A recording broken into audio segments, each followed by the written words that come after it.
Précis de théologie ascétique et mystique de Tancret, deuxième partie, livre 2, chapitre 1, article 4, les méthodes d'oraison affective. Ces méthodes se ramènent à deux types, la méthode de saint Ignace et celle de saint Sulpice. Les méthodes de saint Ignace. Parmi les méthodes ignatiennes, il en est trois qui se rapportent à l'oraison affective. Premièrement, la contemplation, deuxièmement, l'application des sens, troisièmement, la seconde manière de prier. La contemplation ignatienne. Il s'agit ici non de la contemplation infuse, ni même de la contemplation acquise, mais d'une méthode d'oraison affective. Contempler un objet, ce n'est pas le regarder en passant, mais posément et avec goût, jusqu'à ce qu'on soit pleinement satisfait. C'est le regarder avec admiration, avec amour, comme une mère contemple son enfant. Cette contemplation peut porter sur les divins mystères de notre Seigneur ou sur ses attributs. Quand on médite sur un mystère, premièrement, on contemple les personnes qui interviennent dans ce mystère, par exemple la Très Sainte Trinité, notre Sauveur, la Sainte Vierge, les hommes. On voit leur extérieur et leur intérieur. Deuxièmement, on écoute leurs paroles, on se demande à qui elles sont adressées, ce qu'elles expriment. Troisièmement, on considère les actions, leur nature et leurs circonstances. Le tout en vue de rendre ses devoirs à Dieu, à Jésus, à Notre-Dame, de mieux connaître et de mieux aimer notre Seigneur. Pour que cette contemplation soit plus fructueuse, on regarde le mystère non pas comme un événement passé, mais comme se déroulant actuellement sous nos yeux. Il subsiste en effet par la grâce qui y est attachée. De plus, on n'y assiste pas en simple spectateur, mais en y prenant une part active, par exemple en s'unissant au sentiment de la Vierge au moment de la naissance de l'enfant Dieu. On y cherchera en outre un résultat pratique, par exemple une connaissance plus intime de Jésus, un amour plus généreux pour lui.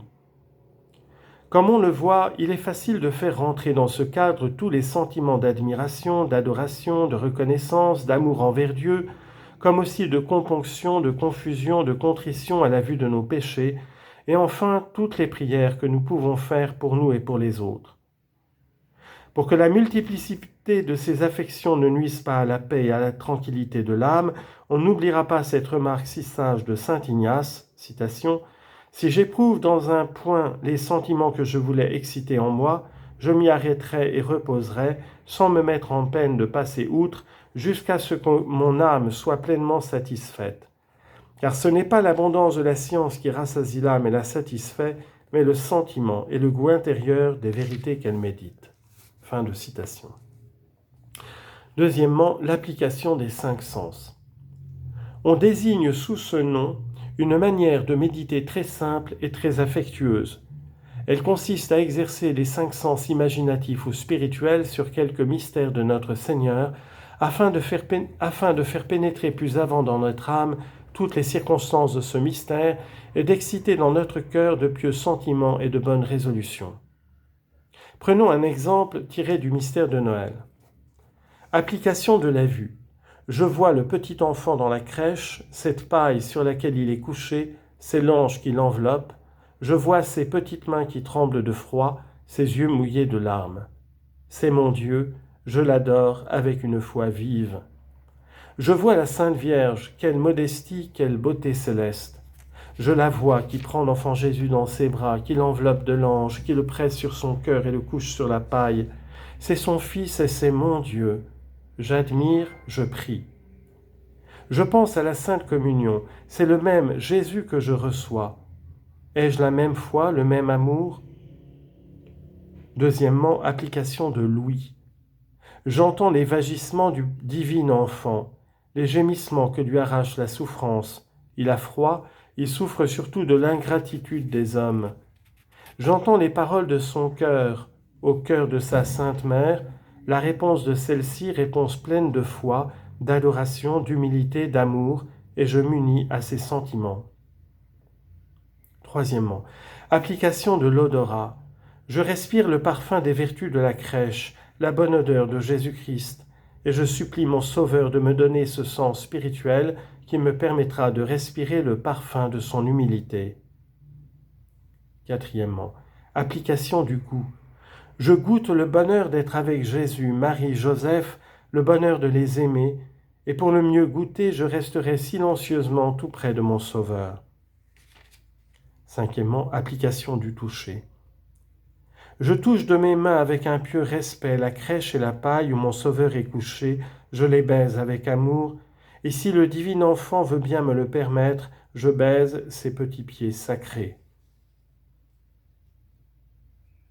On dit en note, Saint Ignace n'ose aller aussi loin.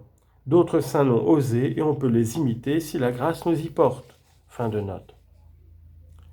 On termine par un pieux colloque avec Jésus, avec sa mère, en demandant la grâce d'aimer plus généreusement ce divin Sauveur. Quant à l'oraison sur les attributs divins, elle se fait en considérant chacun de ces attributs avec des sentiments d'adoration, de louange et d'amour, pour conclure au don total de soi-même à Dieu. Troisièmement, la seconde manière de prier. Cette seconde manière de prier consiste à parcourir lentement une prière vocale, comme le Pater, l'Ave, le Salve Regina, etc., pour considérer et goûter la signification de chaque parole.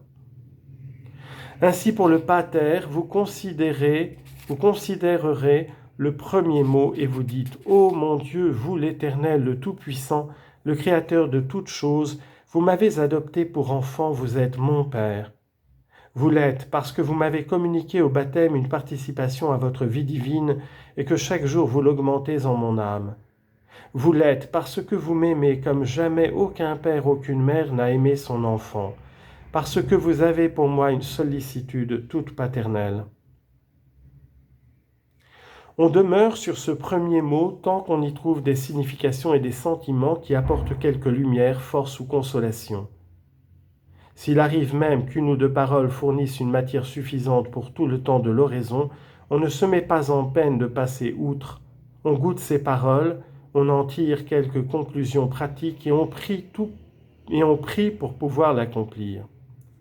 Voilà donc 3 manières simples et faciles pour pratiquer l'oraison affective.